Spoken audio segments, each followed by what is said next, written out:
All right, welcome team. I'm ready to hear your innovation project. Take it away. I'm Emily. I'm Isaac. I'm Bianca. I'm Sammy. I'm Addie. And I'm Lucy. And we are the Intelligent Mavericks. At the start of the season, we worked on 108 hobbies on Slack and narrowed it down to 3: badminton, hiking, and camping. We had an open debate to choose our hobby, taking into consideration our community, popularity, and if it was common between team members. We chose hiking. We researched hiking groups in our area such as Friends Badger Mountain, IMAC, and the Ringers of the Sage. We decided to meet with Friends Badger Mountain.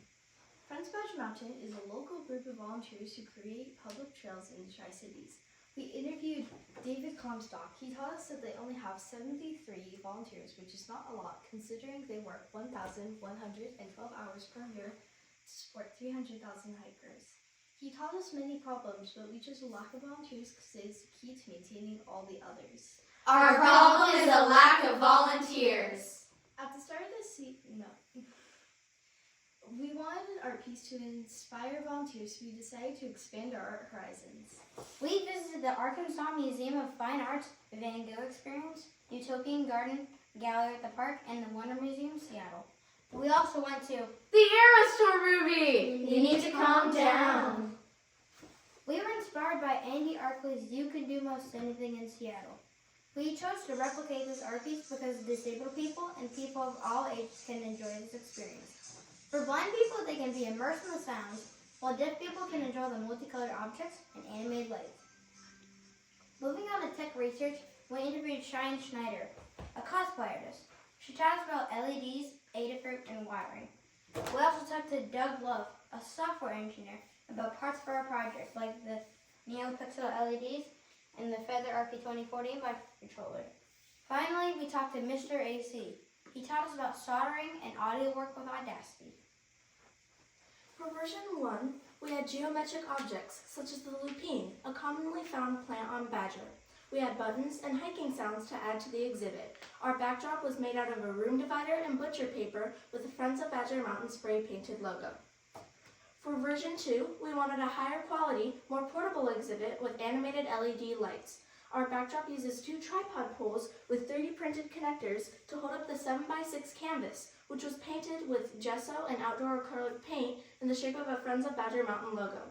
For our final iteration, we wanted more LEDs to correspond to the remaining sounds, so we added the shovel, which represents the trail work done on the mountains.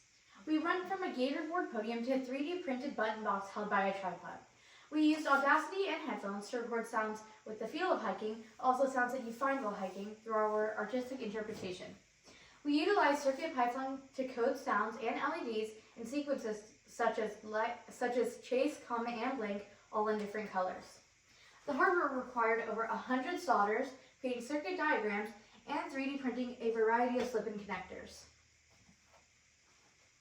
When we went to REI, our local hiking equipment store, we had an info poster explaining who Friends of Badger Mountain was, why our art piece was there, and how to help.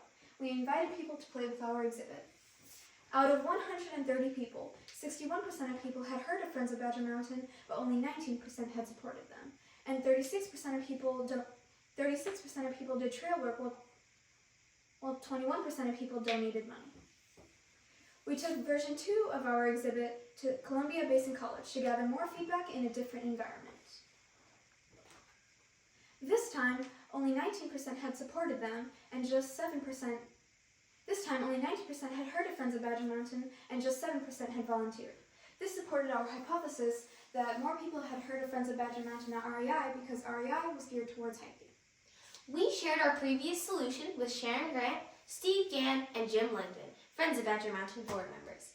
They suggested adding sounds such as the meadowlark, tools clanging, and communicating their ridges to reverse trail vision.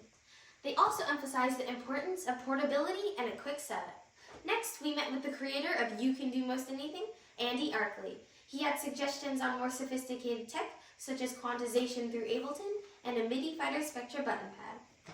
Finally, we got user input at CBC and Columbia Basin College and REI. They suggested instead of holding the buttons, it would be a simple press. We raised awareness to 203 people in our community, got 250,000 views on social media, got put on the Washington Trail Association magazine, and raised a $1,000 donation. So in conclusion, You need to support Friends of Badger Wow. You need to hike now. So come on up and play with our exhibit.